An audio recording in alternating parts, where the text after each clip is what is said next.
Bonjour et bienvenue à notre webinaire S'appuyer sur la transition écologique pour mieux transmettre son entreprise. Aujourd'hui, nous vous proposons, à partir de l'interview de Madame Valérie Joly, de réaliser un focus sur l'intérêt d'avoir une stratégie entrepreneuriale autour de la transition écologique pour conforter sa transmission d'entreprise. C'est en compagnie d'Aurore Tesson et Aurélie Falchier de la CMA que ce webinaire va être animé. Côté pratique, vous pourrez poser toutes vos questions dans le chat et n'hésitez pas, nous sommes là pour y répondre. Et à l'issue de cette séance, nous vous enverrons donc le PowerPoint et les liens utiles vers le replay.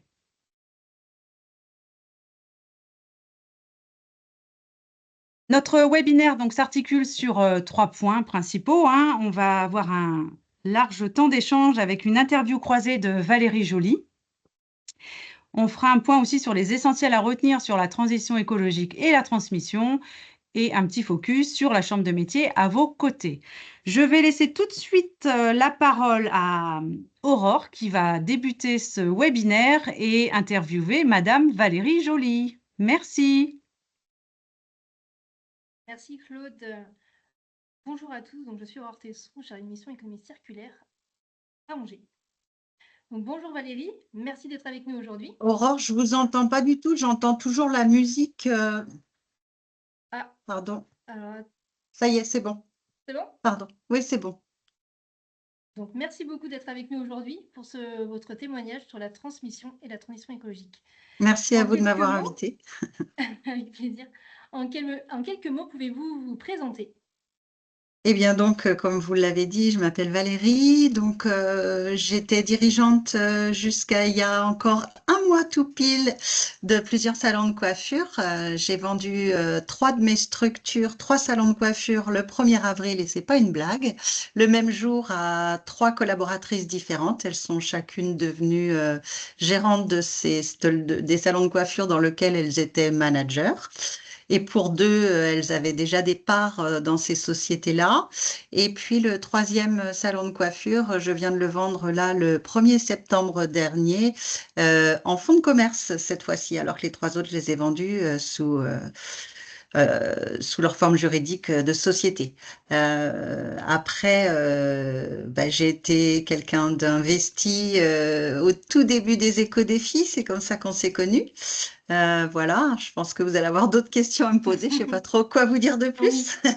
Très bien, merci beaucoup déjà pour cette présentation.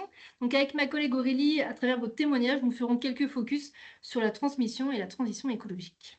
Oui, On va passer à la première question. oui. Merci beaucoup Claude. Donc première question, avez-vous toujours été sensible à la transition écologique ou c'est venu petit à petit avec le temps? Je pense que j'ai toujours été sensible de par l'éducation familiale que j'ai reçue. Et dans mon entreprise, c'est venu assez naturellement, petit à petit, faire les choses avec du bon sens, tout simplement. Et puis, les éco-défis m'ont aidé à prendre conscience des choses bien que je faisais et qui pouvaient être valorisées en tant que telles, oui. Et puis, en faire encore plus d'autres, en fait. D'accord. Donc on va effectivement évoquer tout à l'heure ce qu'est Éco-défi. On a une petite question d'abord sur effectivement sur quelle période avez-vous repris vos salons?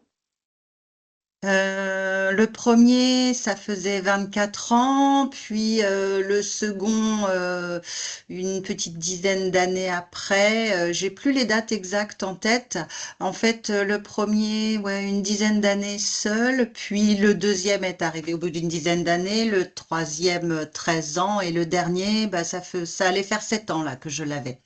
Donc, ça a D'accord. été assez échelonné parce qu'en fait, ma vision de chef d'entreprise, c'était pas tant d'avoir beaucoup de structures et de créer des structures. Ma vision, c'était plutôt de mettre en place des collaboratrices dans lesquelles j'avais envie de les faire monter en puissance et de leur donner une valeur ajoutée à leur travail, puisqu'en fait, elles devenaient de plus en plus expérimentées. Donc, à chaque fois que j'ai créé une entreprise nouvelle ou repris une nouvelle entreprise, parce qu'à chaque fois, ça a été des reprises, ça a été de mettre en place des collaborateurs que j'avais au sein de mon entreprise pour les faire grandir. Ok. Voilà. Ça répond à votre question? Très bien, merci Valérie. Autre question. Aurélie? Oui, j'arrive. Bonjour à tous, je suis Aurélie Falchier, coordinatrice transmission. Bonjour. Bonjour. Voilà, vous évoquiez l'historique sur en fait, votre parcours, entrepreneurial, hein, qui s'est plutôt, positionné sur un mode de reprise, donc ça, c'est quand même assez Oui. intéressant et à travers ce parcours-là, finalement, qu'est-ce qui vous a amené à penser à la transmission, à vous dire que, ben, voilà, quelle allait être vos options pour la vente, en fait? Peut-être aussi un fait Les- marquant de ce point de vue-là?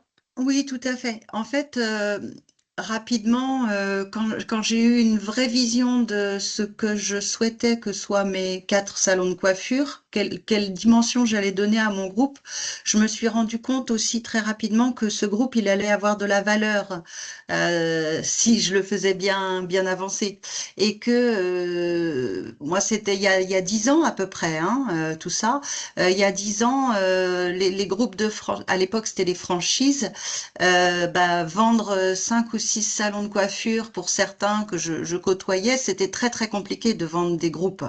Donc moi je me suis fait épauler de conseils et en fait déjà j'ai réfléchi à ce moment-là à créer structure par structure. Chaque fois c'était une entité différente pour pouvoir au moment de mon départ en retraite ou choisir de faire autre chose, pouvoir revendre chaque entité indépendamment l'une de l'autre et ne pas être obligé de vendre un groupe.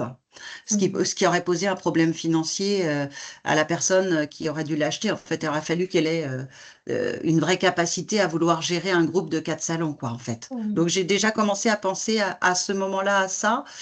Et puis, très, très vite, j'ai proposé des éléments clés de mes structures, qui étaient des filles avec qui j'ai passé pour une 21 ans ensemble et pour l'autre 19 ans ensemble. Je leur ai proposé de prendre des parts dans les sociétés dans lesquelles elles étaient managers, de façon à déjà prévoir l'avenir, sans Mmh. savoir à quel âge je m'en irais, mais déjà leur proposer de prendre des parts pour qu'elles soient associées au projet et qu'elles puissent se projeter dans mes ambitions et dans les leurs futures. Et en leur disant bien entendu que l'objectif à terme, c'était que, ayant je ne sais plus combien d'années de plus qu'elle, on va pas le dire, je partirai forcément avant elle. N'est-ce pas? OK, très bien, merci.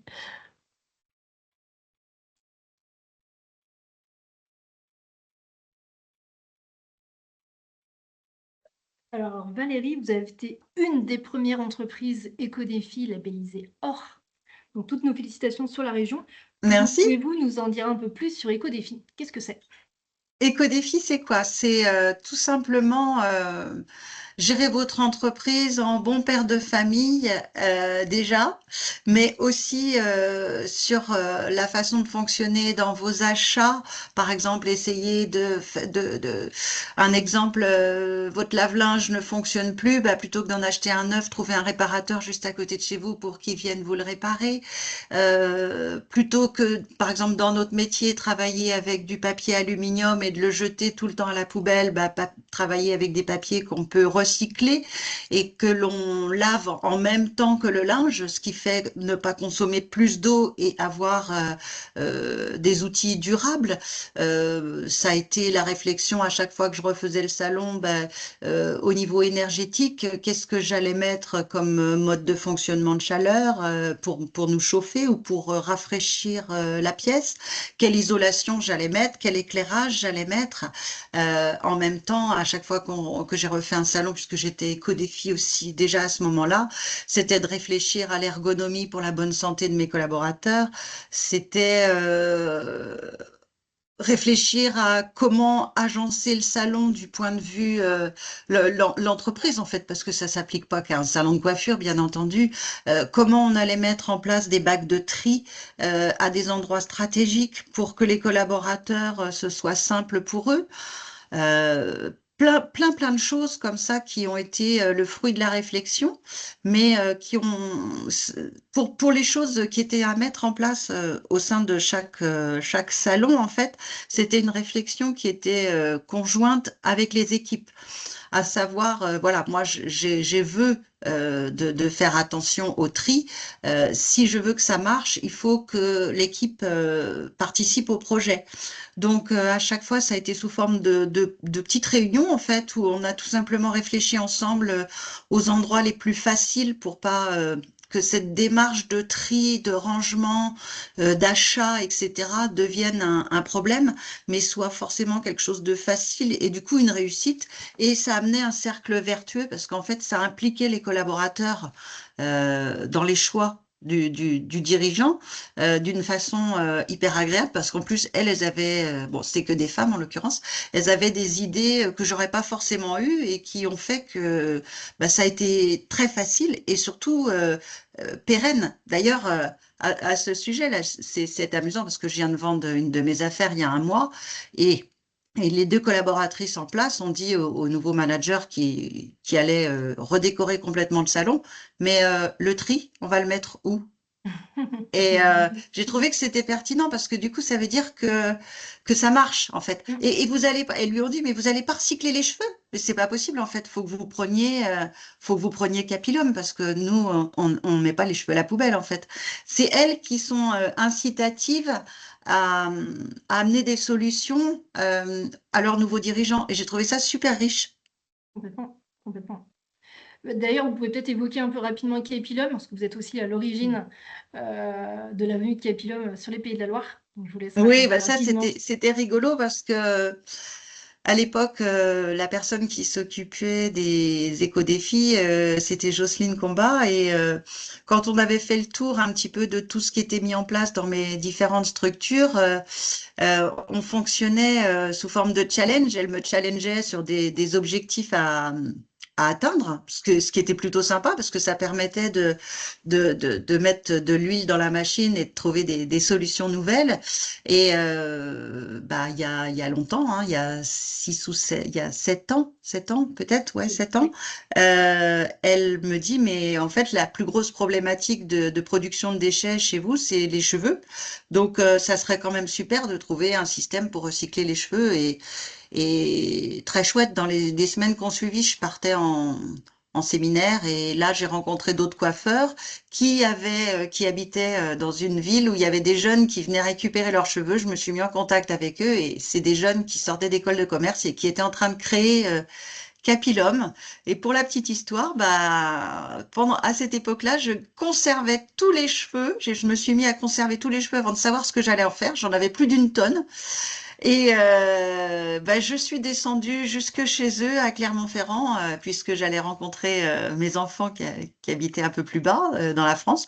On a rempli la voiture complètement en pliant tous les fauteuils. Ça faisait une voiture pleine de cheveux, de sacs poubelles de cheveux. Et on a été la première fois les emmener chez eux. Et maintenant, Capilum est référencé partout. Ils construisent en fait des bâches, comme des bâches, je ne vais pas trouver le mot exact, pour mettre au pied de vos plantations grâce aux cheveux. Et ça permet aussi dans le jardin d'avoir moins de loges, d'escargots qui viennent manger vos légumes et ça économise 30% d'eau. Donc les cheveux servent. Et puis maintenant, ils ont un système de récupération de sacs dans chaque ville. Donc, ils ont une démarche qui est vraiment éco-responsable jusqu'au bout, puisqu'en fait, on peut aller déposer nos cheveux en allant chez nos fournisseurs de matériel coiffure, nous, entre autres. Et puis là, les cheveux sont récupérés par un système de camions qui termine le remplissage de leur camion et qui les ramène dans la ville où ils fabriquent ce nouvel outil de jardinage. Voilà. Donc c'est plutôt chouette. C'était plutôt chouette et c'est parti d'un défi. Donc c'est chouette. C'est ça, c'est vraiment une démarche d'amélioration continue qu'effectivement, vous avez bien joué le jeu. Ouais, et puis après, bah, ils se sont fait connaître, ils sont venus en Anjou, et puis maintenant, ils sont connus nationalement, et on trouve ça dans toutes les bonnes jardineries. Donc c'est pas ça, c'est pas du tout grâce à moi, hein. C'est eux qui ont fait tout le boulot. Mais je trouve que ce qui est sympa, c'est de souligner que ils ont bien avancé et que, bah, vous voyez, moi, 4 salons, ça représentait au final 1,3 tonne de cheveux par an, là, parce qu'on pesait tout. Et 1,3 tonne de cheveux qui part pas à la déchetterie, c'est quand même super bien. En plus, qui finit dans le jardin, enfin, c'est une belle aventure, je trouve. C'est innovant, effectivement. Merci beaucoup, Valérie. De rien.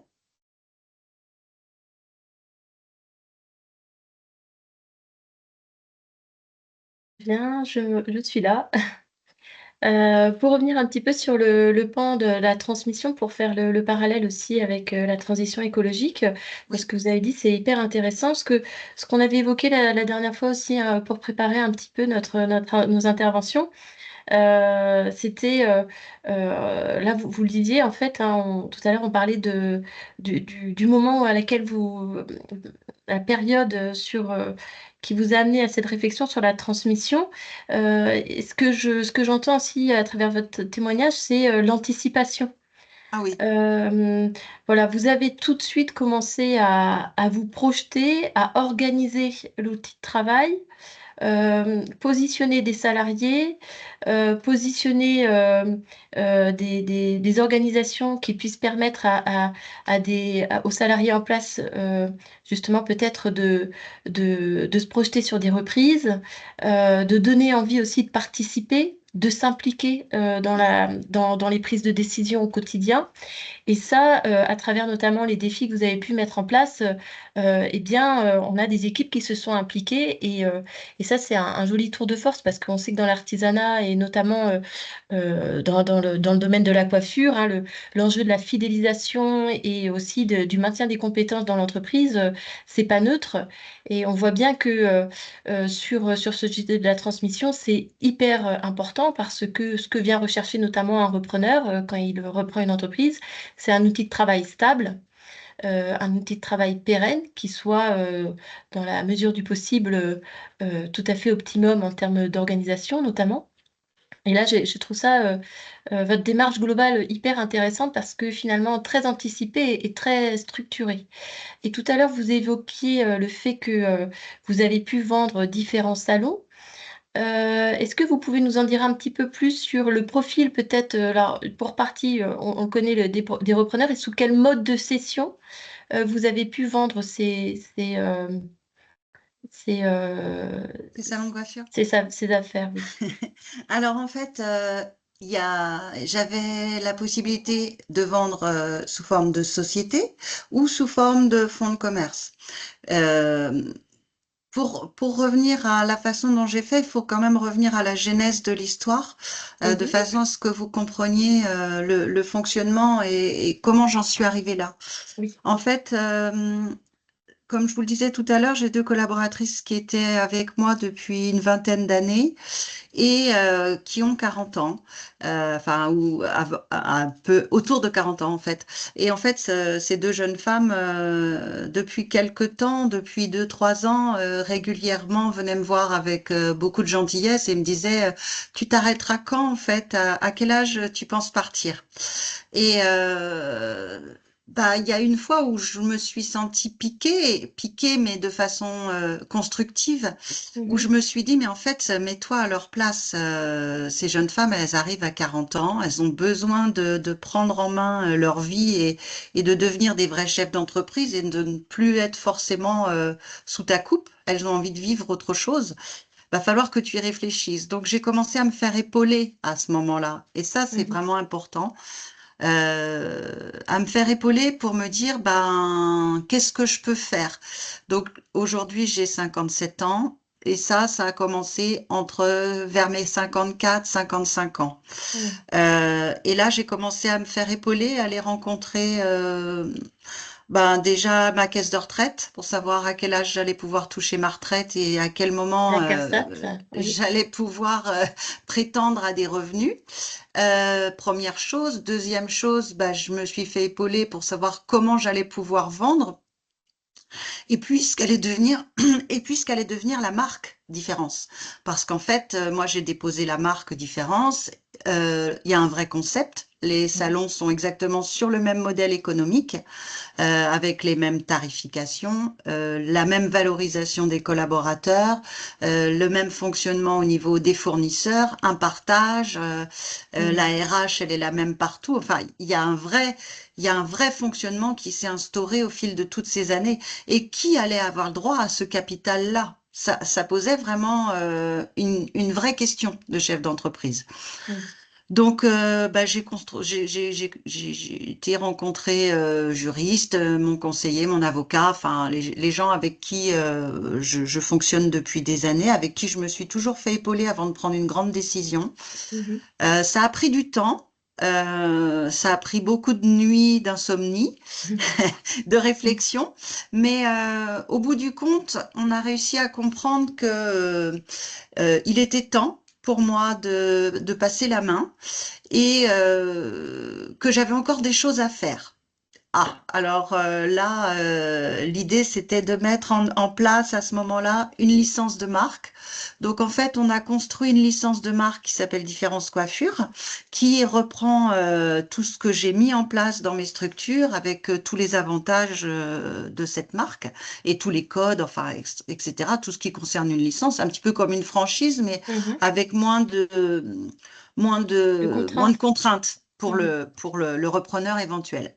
Mhm. Et une fois que tout ça, ça a été mis en place, moi, je me suis dit, bah, ça me convient parce que la licence, ça veut dire que demain, si je vends mes salons de coiffure sous licence de marque, je vais encore être utile et je vais encore pouvoir transmettre ce que j'ai vécu dans ma vie de chef d'entreprise et pouvoir épauler des gens qui vont reprendre, qui vont avoir plein d'envie, plein de nouvelles idées, mais qui vont pas avoir le vécu et à qui je pourrais éviter de faire des faux pas, en tout cas ceux que j'ai fait moi. Mhm. Transmettre sur les mauvais faux pas que j'ai faits. Elles en feront d'autres, mais elles feront pas ceux-là. Mhm. Et ça donnait du sens aussi à la marque. Ça leur permet de pouvoir garder l'enseigne, de pas faire de gros travaux de transformation pour les premières années où elles reprennent, etc.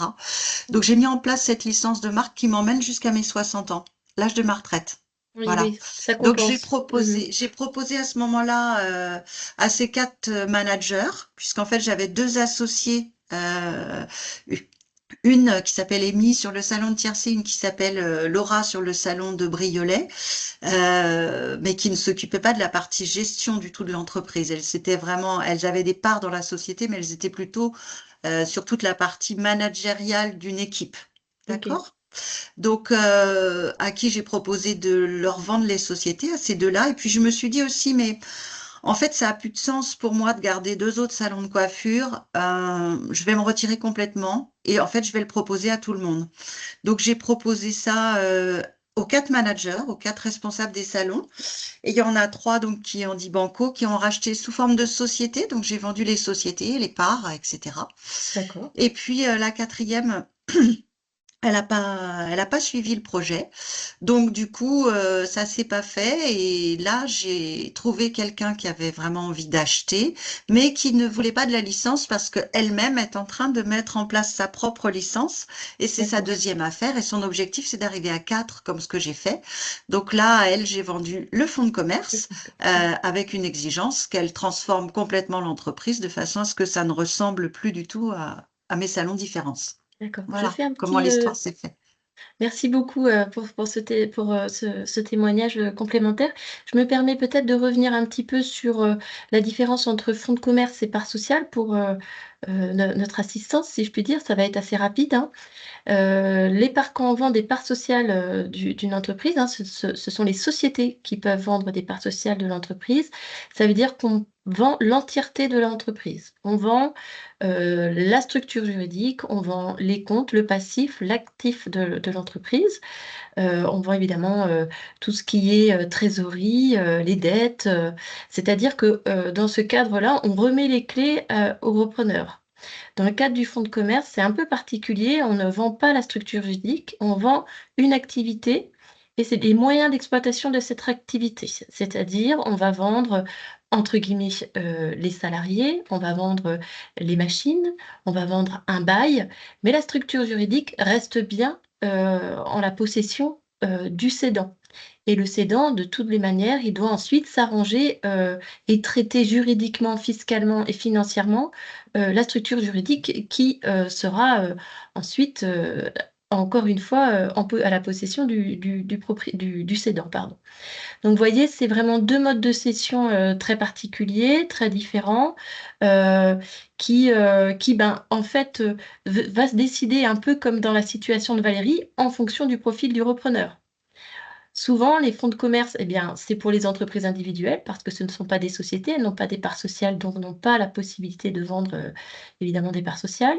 Mais dans le cadre de croissance externe, souvent, eh bien, les entreprises qui cherchent à se développer ont déjà leur structure juridique et vont par exemple plus aller chercher du fonds de commerce pour finalement développer une activité qui pourrait les intéresser. Donc là, c'était un petit peu le cas justement de la dernière repreneur, si je puis dire. C'est ça. Voilà.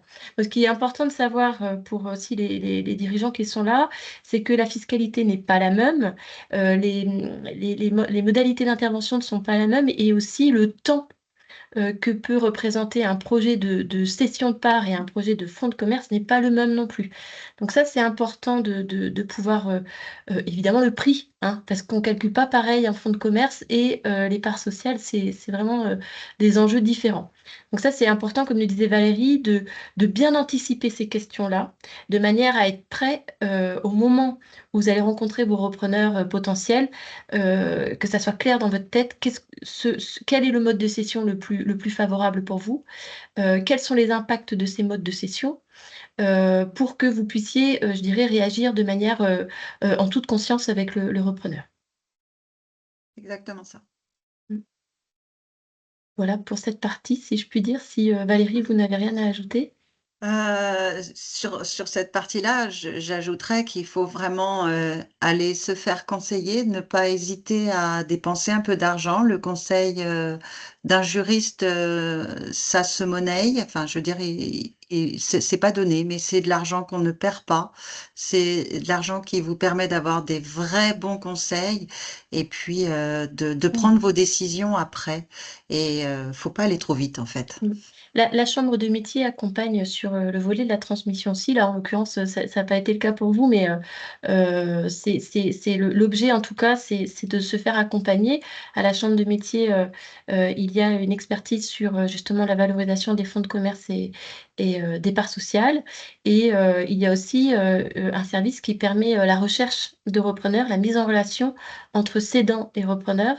Ça, évidemment, il ne faut pas hésiter à venir à venir vers la chambre de métier.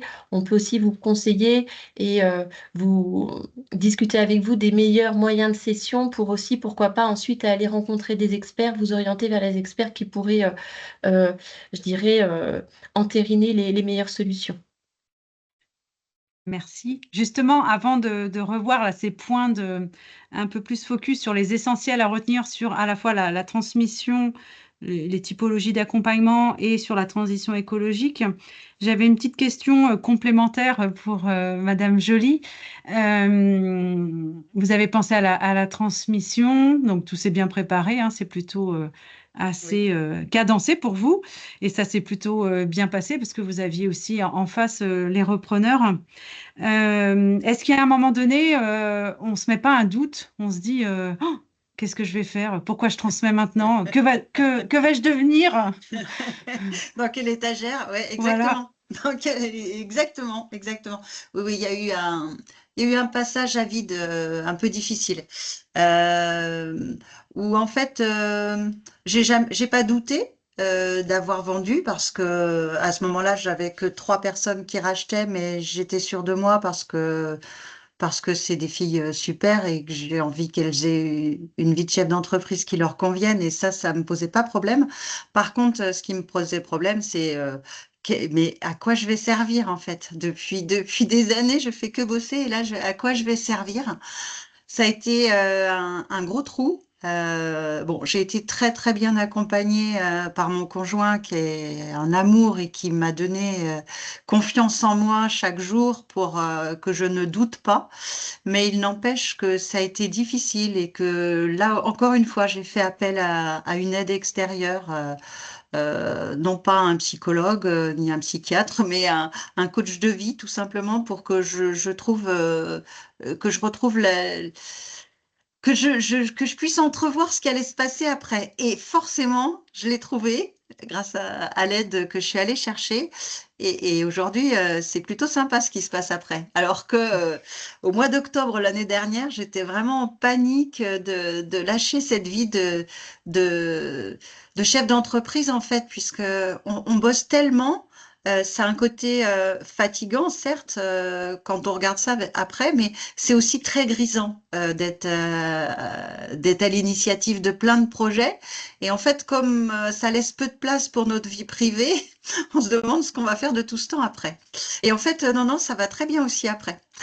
Mais faut pas avoir peur, en fait. J'ai vraiment envie de dire de se faire aider dans notre vie de chef d'entreprise à n'importe quel moment.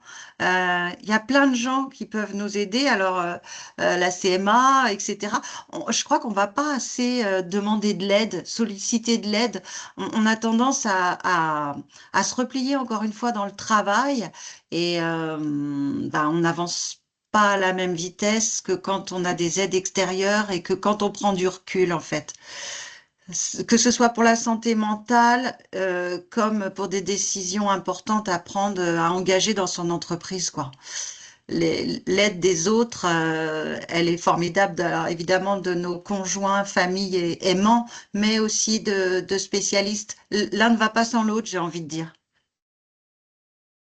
Très bien, bah, merci pour cette note d'optimisme sur votre avenir, hein. On a hâte de vous suivre peut-être sur les réseaux, connaître la Non. prochaine vie de Valérie Joly, hein, parce que vous avez encore beaucoup d'énergie à redonner. N'hésitez pas à compléter ou à nous réinterrompre, hein. Je vais laisser la parole à Aurore qui va revenir peut-être sur les essentiels à retenir quand on a ce projet de transmission et qu'on a peut-être besoin de refaire un point aussi sur tout ce qui va être autour de la transition écologique, si on a des choses à ne pas oublier pour Donc, conforter une transmission. ouais, effectivement, il y a quelques petites cases à cocher. Le premier focus sur l'eau. Donc, les rejets d'eau usée des entreprises sont réglementés selon leur nature et leur destination finale. Si on prend effectivement l'exemple d'un salon de coiffure, les rejets d'eau usée sont assimilables à des eaux usées domestiques, comme les ménages, et donc pas peu polluants et ne nécessitent donc pas de traitement ni de pré-traitement spécifique. A contrario, un garage qui, lui, aura l'obligation de mettre d'un débourbeur d'essuie-leur pour séparer les huiles et les boues et de l'eau. Donc, effectivement, avant la destination finale qui est obligatoire pour lui. Donc, en fonction voilà, de la nature et la destination finale, si c'est effectivement un assainissement propre à l'entreprise ou c'est une station d'épuration au sein de la collectivité. Deuxième obligation, effectivement, c'est aussi les stockages des produits dangereux avec bac de rétention pour éviter toute pollution des sols. Tout produit dangereux doit être étiqueté un minimum pour pouvoir savoir ce que c'est et éviter effectivement des surprises d'explosion ou d'incendie. Et le troisième point sur les déchets, troisième point obligatoire, sur toute entreprise qui détient, qui produit des déchets, a l'obligation de trier à la source ces déchets. Donc ça peut aller jusqu'à 10 flux selon les activités artisanales. Donc effectivement, on peut imaginer pour un repreneur qui visite une entreprise, le fait que au moins ces 3 premiers points soient clairement réglés réglementairement, ça peut le rassurer pour passer à l'acte. Après, les autres points qui correspondent en fonction de vos activités, trouver effectivement des alternatives au plastique souple. On sait que le gobelet plastique, la paille jetable, les couverts jetables sont maintenant interdits. Il y a des solutions, donc n'hésitez pas à revenir vers nous, contacter la CMA pour vous accompagner sur ce type de projet. Mise en place des extincteurs. Selon le Code du travail, il y a une obligation d'avoir un extincteur à partir de 200 mètres carrés. Nous, on vous conseille fortement d'avoir un extincteur pour toute entreprise de base en cas d'incendie. Autre point, les vérifications périodiques des installations électriques tous les 2 ans. C'est réglementaire. Dès que vous accueillez du public, vous soyez un ERP, vous avez l'obligation effectivement de contrôler aux installations électriques tous les ans, voire tous les 2 ans s'il n'y a pas de non-conformité. Si vous avez des collaborateurs, vous avez aussi l'obligation de mettre à jour, d'avoir déjà le document unique et de mettre à jour le document unique qui va recenser tous les risques d'accidents possibles au sein de l'entreprise. Et si vous êtes un ERP, il y a aussi l'accessibilité de l'entreprise qui est obligatoire. Donc voilà, c'est des petits points à avoir en tête avant, effectivement, s'il y a un projet de vente. Si le repreneur voit que tous ces points sont déjà cochés, c'est déjà un bon point pour la suite. Tout à fait, tout à fait. Moi, par exemple, pour le document unique, là, lors de la vente sous forme de, comment, fonds de commerce, elle a regardé tout ça. Et le document unique, elle m'a demandé la copie. Parce qu'un Oui. document unique à remplir, c'est plusieurs journées de travail. Donc, elle était bien contente de récupérer le document unique. C'est pas du détail, en fait, hein. Et en fait, quand qu'on vérifie, surtout dans les petites structures, hein, parce que moi, il y a 15 ans, je savais pas qu'il fallait faire tout ça. Hein, faut être complètement juste. Mais au fil des années, chaque année, ou chaque 6 mois, on met quelque chose de nouveau en place et on va jusqu'au bout. Bah, ça donne de la valeur à votre structure sans que vous vous en rendiez compte en fait. Mm, Mais pour le repreneur, c'est un vrai poids mm, de bien mettre en place tous ces outils-là. Et effectivement, on peut se faire accompagner aussi, en tout cas pour ces documents. mm, complètement. Merci Valérie. Donc, effectivement, donc, tous ces points-là, on peut vous accompagner avec le diagnostic transition écologique qui permet de, voilà, de répondre à toutes vos questions. Et après, pour aller un peu plus loin, donc, il y a le dispositif éco-défi que Valérie Joly vous a évoqué tout à l'heure. L'objectif, c'est de faire un état des lieux de vos pratiques et sous forme de défis et sous une démarche d'amélioration continue, on vous revoit régulièrement pour améliorer et relever de plus en plus de défis année après année. Et le dernier petit dispositif qui s'appelle TPE et PME ILN sur tous les coups. L'objectif, c'est de identifier avec vous les flux matière, énergie, déchets et eau à partir de vos factures et de vos pratiques pour identifier des pertes potentielles financières pour vraiment la chasse au gaspillage financier et l'objectif de faire des économies et gagner en rentabilité. Mm. Voilà, je rebondis sur ce qui a été dit à la fois par Aurore et Valérie, c'est cet aspect valorisation de l'entreprise, en fait, où eh bien, quand on va valoriser l'entreprise, le maître mot, c'est la rentabilité. Et l'indicateur qui permet en fait de scruter la rentabilité du cycle de production, c'est ce qu'on appelle l'EBE, l'excédent brut d'exploitation. En fait, ça montre, ça présente une entreprise. Cet indicateur nous présente un cycle de production qui peut être soit négatif, soit plus ou moins vertueux. On va dire ça comme ça. Et le fait justement d'aller à la chasse, on va dire aussi ben, à la perte d'eau ou autre, de l'énergie en général, eh bien, ça se retrouve directement sur les factures. C'est-à-dire qu'on a des factures qui sont moins importantes et donc des charges moins importantes et donc une rentabilité plus intéressante. Et ça, cet indicateur, le BE, c'est aussi scruté par le banquier quand un repreneur va présenter son dossier de reprise.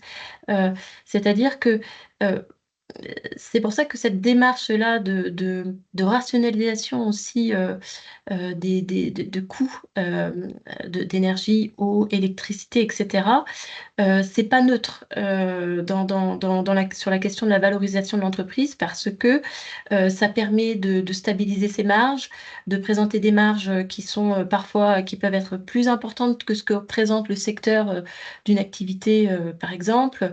Ça montre aussi que ben, le dirigeant, il est au courant, il sait ce qui se passe, il s'informe de sa marge, il la suit et donc il a un outil qu'il maîtrise. Et ça, c'est rassurant pour un repreneur. Il est conscient de son entreprise et il la pilote. Il sait ce qui se passe. Et des marges, c'est important aussi parce que ça peut être riche d'enseignements par rapport aux pratiques qui peuvent être, je dirais, employées dans les entreprises.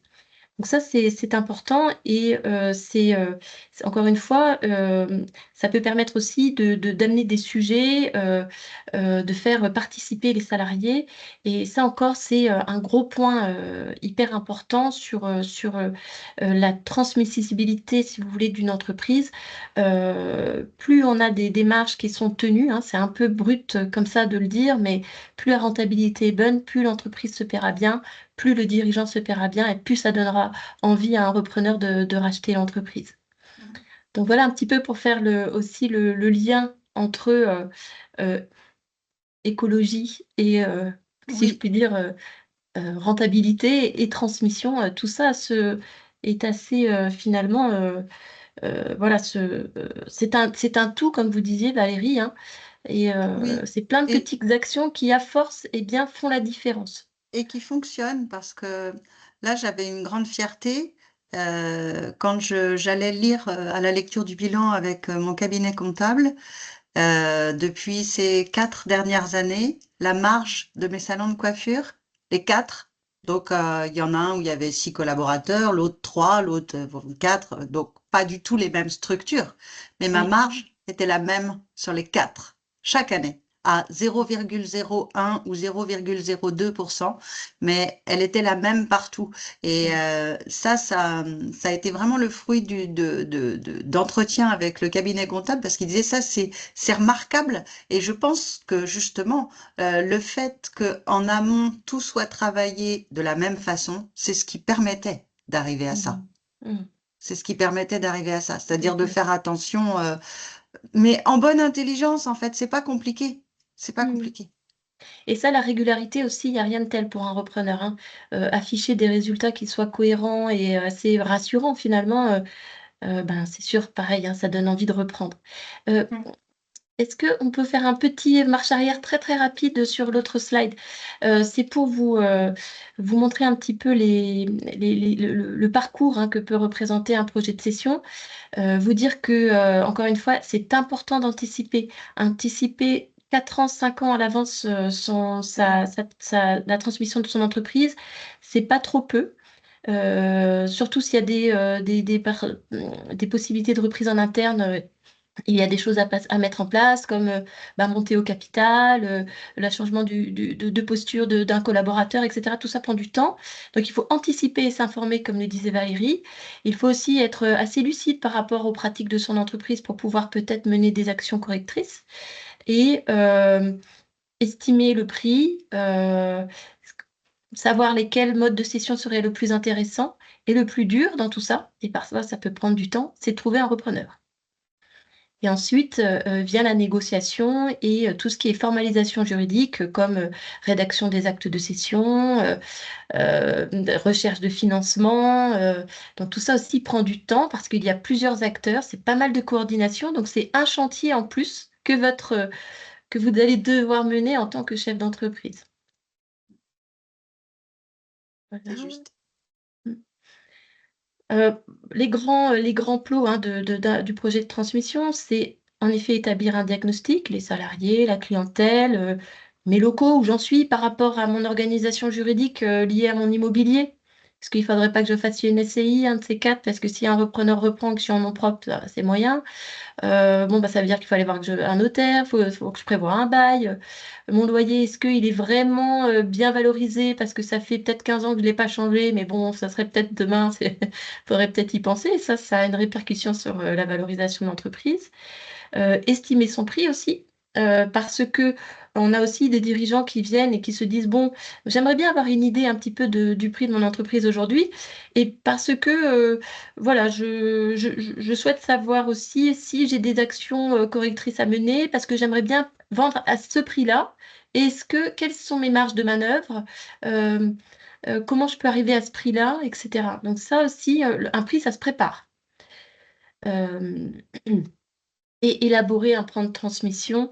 Et là, c'est hyper important. C'est encore une fois, est-ce qu'il ne faut pas que je transforme ma SARL en SAS pour avoir moins de droits de mutation ensuite? Est-ce que je vais trouver mon repreneur facilement? Est-ce qu'il est en interne? Est-ce que je dois dissocier le patrimoine?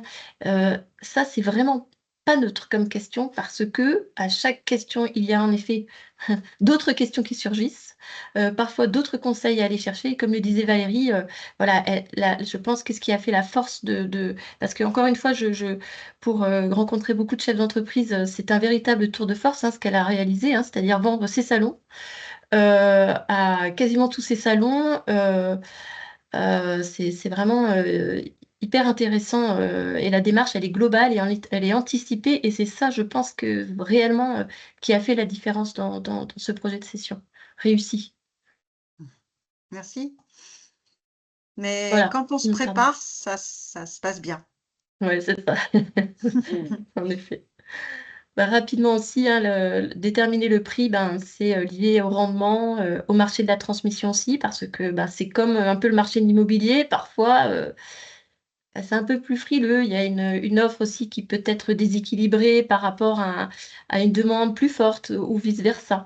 Un volume d'activité aussi qui n'est pas toujours facile à tenir, ben voilà, du fait de la conjoncture ou des faits plus structurels hein, que l'on connaît aussi, qui peuvent aussi être possibles. Donc, le prix, ça, c'est pas. Alors, il y a des méthodes, hein, je vous rassure, hein, des choses très mathématiques, très mécaniques, mais après, il y a aussi ce prix qui peut être, on va dire, confronté à une certaine réalité de marché et un profil de repreneur.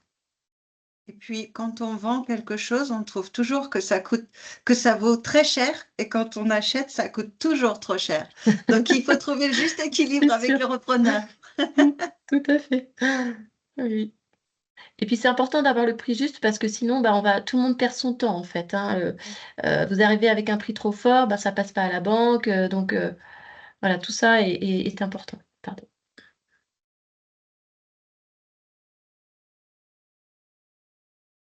Alors les essentiels de la transmission, comme je le disais un petit peu en début de conversation, il y a une prestation de publication d'offres de cession. Donc, c'est un grand marché de la cession que l'on retrouve sur Transentreprise. Les dirigeants ont la possibilité de publier leur offre de cession sur Transentreprise, qui est une plateforme nationale partagée aujourd'hui avec la CCI. Et d'autre part, l'autre prestation, c'est le diagnostic entreprise qui comprend un diagnostic d'entreprise et d'autre part, avec les différents modes de cession, les choix, je dirais, qui pourraient être favorables aux cédants et l'approche de valorisation, c'est-à-dire expliquer et, entre guillemets, vulgariser auprès du dirigeant, c'est-à-dire que la chambre de métier explique pourquoi on en est arrivé à ce prix-là, euh, pour qu'il soit aussi le plus à l'aise possible avec ce prix et voilà, qu'il puisse être en face par rapport à un repreneur, hein, même si ce n'est pas toujours lui, évidemment, qui tient les négociations. Voilà, donc je dirais, la force de la chambre de métier, c'est d'apporter un regard assez généraliste sur un projet de cession, euh, d'aller à la fois parler d'immobilier, d'organisation, de commercial, de numérique, de RH, et d'orienter ensuite les dirigeants vers les bons interlocuteurs experts, comme les notaires, les experts comptables et les avocats spécialisés, et de proposer un prix juste, parce qu'on n'est pas commissionné à la chambre de métier. L'objectif, c'est de faire en sorte que le dirigeant vende le prix dans les meilleures conditions pour lui et qu'il puisse pérenniser son outil de travail.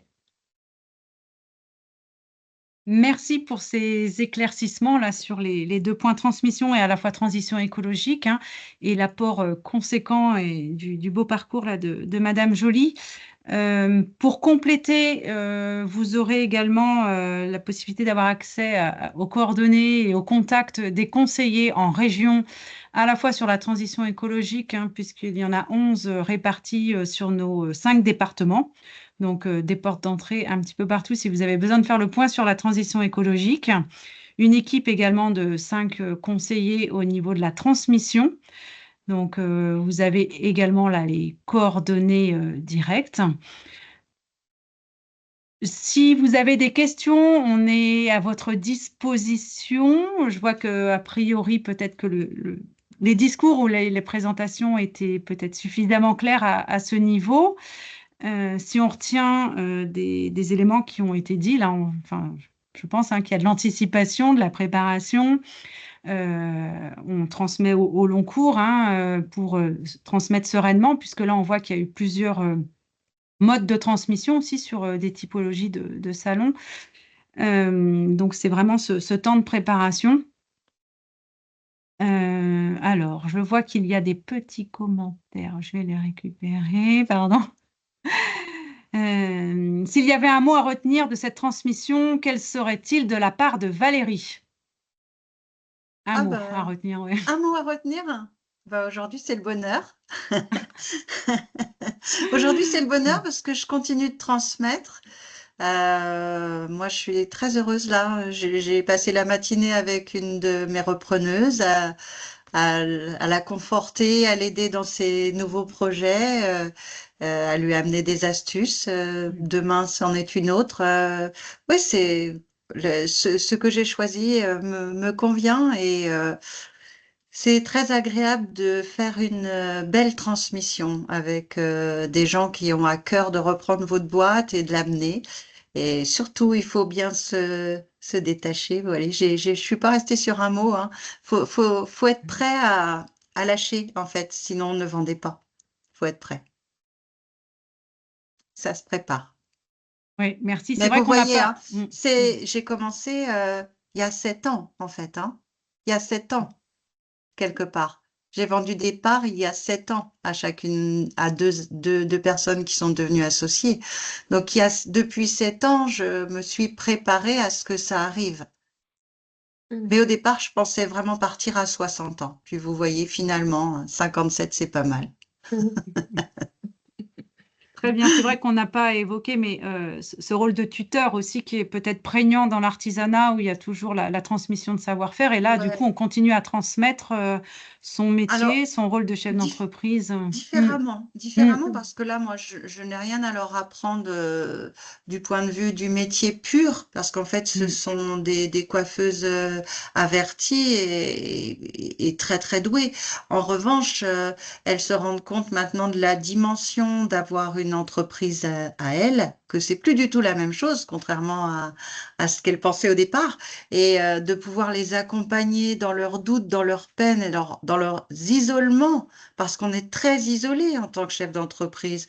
On est tout seul, en fait. Même si on a des super équipes, eh ben, c'est à vous tout le temps de leur donner confiance, c'est à vous d'amener les nouveaux projets, à vous de les mener avec leurs idées, avec leur collaboration, mais c'est vous qui menez. Et là, je trouve que bah, ces 3 années, elles vont se sentir moins seules, elles vont s'épauler, puis en plus, ça leur apprend, on se retrouve aussi très souvent toutes les 4, puisque j'ai trois personnes qui ont repris l'enseigne Différence. Elles peuvent partager de leur joie, de leur peine, de leurs échecs, de leurs réussites. Et ça aussi, c'est quelque chose qui m'a beaucoup porté, moi, dans ma vie, de pouvoir aller chercher de l'aide ailleurs, parce que on est trop seul par moment. Voilà. Très bien, bah merci pour ces mots de la fin. Avec plaisir. Voilà, je rappelle que le prochain webinaire aura lieu le 18 novembre, mais sera sur un tout autre sujet qui est le réemploi dans le bâtiment. Sujet autour de l'économie circulaire. Donc, merci à Aurélie et Aurore pour votre animation et je dirais bon vent à Valérie pour ses nouveaux projets. Merci à toutes. Merci Valérie, merci bonjour à Claude. tous les autres. Voilà, Merci à bientôt. Et bonne réussite dans vos sessions. Merci, à très bientôt. Bye bye. Au revoir.